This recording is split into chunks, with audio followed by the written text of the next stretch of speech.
Good evening and welcome. My name is KCholewa and I'm a master's student at Benedictine University, here to talk with you today about my capstone project surrounding the orientation and onboarding process for new clinical nurse managers. Clinical nurse managers, or CNMs, play a pivotal role in achieving optimal patient, quality, and safety outcomes, while also promoting staff engagement and accomplishing organizational goals. It is a challenging role that requires strong leadership skills. Yet, many who come into it have not yet had the opportunity to really develop these necessary skills and be successful. Often, clinically competent nurses are tapped to take on the CNM role, not because of their proven leadership skills, but because of their demonstrated clinical expertise. Once in these roles, new CNMs then experience varying levels of support and inconsistent onboarding practices, if any. This can lead to feelings of inadequacy, stress, and disengagement, none of which support a healthy working environment. Further adding to the challenges within this role is the increasingly complex healthcare environment in which CNMs practice. It takes a dedicated, well-prepared leader to manage in these times, and a lack of effectiveness can contribute to suboptimal outcomes throughout the organization. This project is especially relevant and timely given the expected retirement of a large volume of nursing leaders over the next 5 to 10 years nationally. This only further complicates the matter at North Shore, the site of this capstone proposal, where CNM retention has historically been a struggle. North Shore is a 4-hospital system with a total of 42 CNM positions, half of which have turned over within the last 3 years, and only a small amount of these being related to retirement. On average, it takes 65 days to fill an open CNM position. However, this ranges anywhere from 11 days all the way up to 155. During that time, units without a stable manager experience low morale, have an increase in adverse events, all while the organization faces increasing costs related to recruitment and interim coverage. The current evidence only further reinforces the organization's challenges, and a literature review illustrated 3 main topics as they related to CNM onboarding and orientation practices. The first, reinforcing the importance of the CNM role as it relates to patient safety and unit environment. Units with effective leaders demonstrate a lower incidence of pressure ulcers and falls, while exhibiting higher levels of trust and resiliency within their organizations. The opposite holds true, that ineffectiveness or turnover contributes to poorer outcomes, decreased morale, and higher staff turnover. As discussed, expert staff nurses are typically picked for CNM positions, and not surprisingly are most comfortable within the clinical scope of their role, not the leadership component. Current evidence shows that many new CNMs did not receive any sort of formalized orientation support despite their desire for it. Of those who did go through various programs, such as learning labs, classroom sessions, partnerships with mentors, and computer-based programs, the participating CNMs reported higher perceptions of competency, confidence, and support. They were more engaged and more likely to remain in their roles. This is an important piece to highlight because leadership preparation is a vital aspect of succession planning. It has been demonstrated to be a smart business model to grow leaders from within. However, the necessary tools and support need to be in place in order to do so. Younger nurses are exhibiting less interest in formalized leadership positions, and much of that has to do with the fear surrounding the scope and support once in these roles. Establishing a structured program such as this has been shown to alleviate much of those hesitations and should be looked at as an effective means to support succession planning. So despite the fact that many CNMs are experienced nurses, transitioning into a new role such as this puts them back at the novice level. Benner's theory of skills acquisition is the conceptual model utilized to further highlight the need for a strong foundation of knowledge to be established in order for the new CNM to progress through the stages of competency and skill acquisition from novice to expert. Theory alone is insufficient to accomplish this, and should be used in combination with online computer-based modules, experiential learning activities, shadowing opportunities, peer and mentorship support, that really aims to socialize and encourage the new nurse manager during this transition.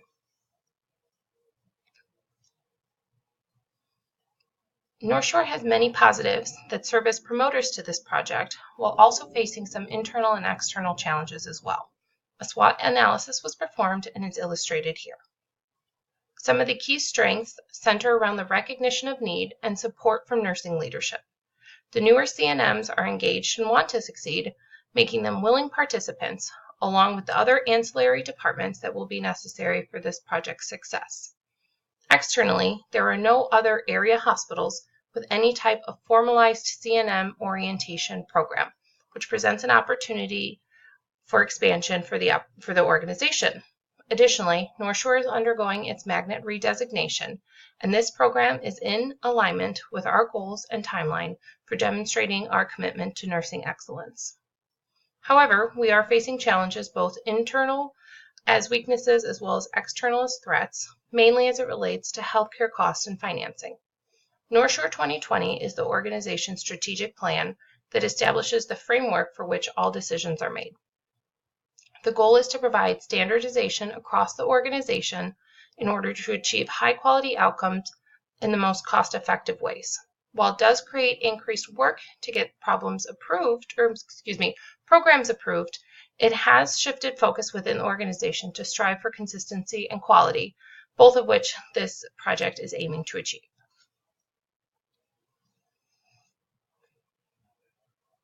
In addition to quality and consistency, this program also aims to achieve increased perceptions of competence and competency as reported by the CNMs, with the goal leading to increased engagement.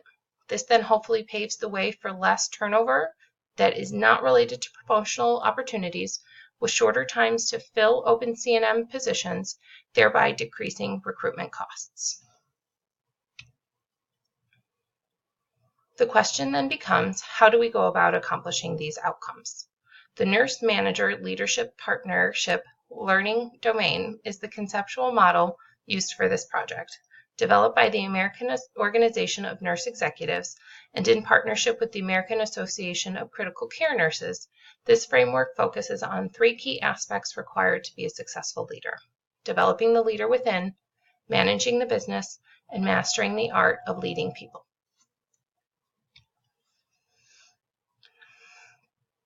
This framework is conceptualized within the Essentials of New Manager Orientation, a computer-based module program divided into subsections.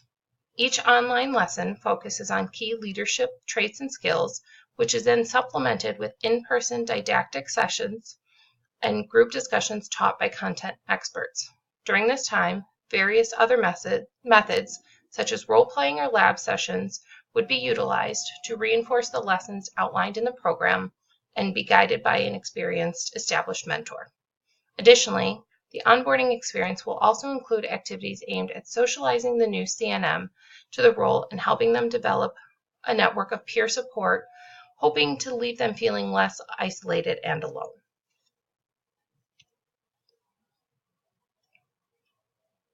Given the struggles with turnover and lack of any current onboarding experiences, North Shore is an excellent fit for this current evidence-based initiative. It aligns within the organization's strategic goals and upholds the mission to preserve and improve human life. It is a multimodal approach to learning and requires buy-in from a variety of key stakeholders.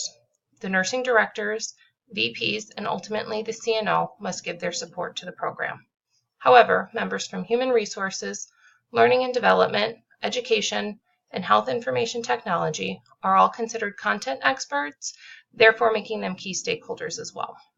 Ultimately, given the changes in the organization's strategic plans, the Chief Transformation Officer, who is the head of the 2020 initiative, will be the key driver in moving this project forward and one of the last modes of approval.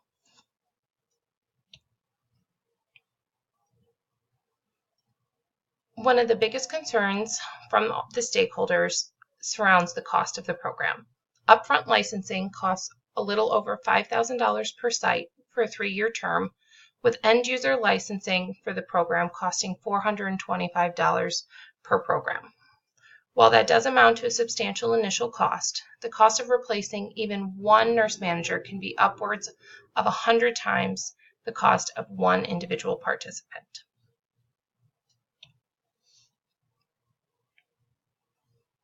One of the best parts of this program is in the ease in monitoring its outcomes. Outside of conducting a pre and post assessment from AONE's leadership competencies, all of the other outcome metrics are already monitored as part of standard procedures at North Shore. CNM engagement is measured yearly as part of a survey administered to all employees, and HR monitors vacancy rates, reasons for turnover, and already tracks the time it takes to fill open positions. When the proposal was presented to the stakeholders, the response was overwhelmingly positive, as they recognized the need for a structured, consistent process. They felt it aligned with their current initiatives and agreed to move the project forward. However, they did raise concerns regarding the time requirement, sustainability, and associated cost. A discussion was had regarding the ways in which the program was scheduled, and ideas were brainstormed in how to mitigate some of the obstacles identified. As discussed, the biggest concern was related to cost, and prior to moving the proposal on any further to the executive level approvals, a more concrete cost-benefit analysis will be formulated with the assistance of the Quality Analytics Department. The goal of this is to demonstrate the indirect costs and impact of poor CNM preparation and/or subsequent turnover, and the role it has on patients and on the organizations, while highlighting the long-term cost savings associated with this program. Additionally, Renee Fasanella, Clinical Director at Highland Park, has agreed to serve as the administrative lead for continuing to move forward with this proposal. She's working with purchasing to begin exploring contract negotiations, while the project team continues to review content and establish mentors. This has been a large undertaking, but the group has been making steady progress while retaining the excitement that surrounds this proposal, which has been really rewarding to witness. Which takes me to the final thoughts here. What a long, challenging, but rewarding time this has been. I've gained an immense amount of knowledge regarding the planning process that goes into a proposal from beginning to end, and I have a new appreciation for the amount of networking and collaboration that goes into achieving large organizational goals. Being organized and keeping stakeholders informed were some of the biggest successes within this project, and something that I found really helped keep me on track. But most importantly, I found that at the end of the day, you have to keep your target audience at the forefront of what you do. It really makes all the time and hard work and effort that goes into it worth it, knowing that it's positively impacting patients and staff. Furthermore, I've come to realize how continual of a process leadership development is. It requires an ongoing dedication to growth and learning. The completion of my master's is only one piece of the building block in the development of my leadership career. It has been a difficult but informative journey, and I look forward to utilizing the foundation that I have established through this program to help me continue to succeed in the future. I thank you very much for your time, and good night.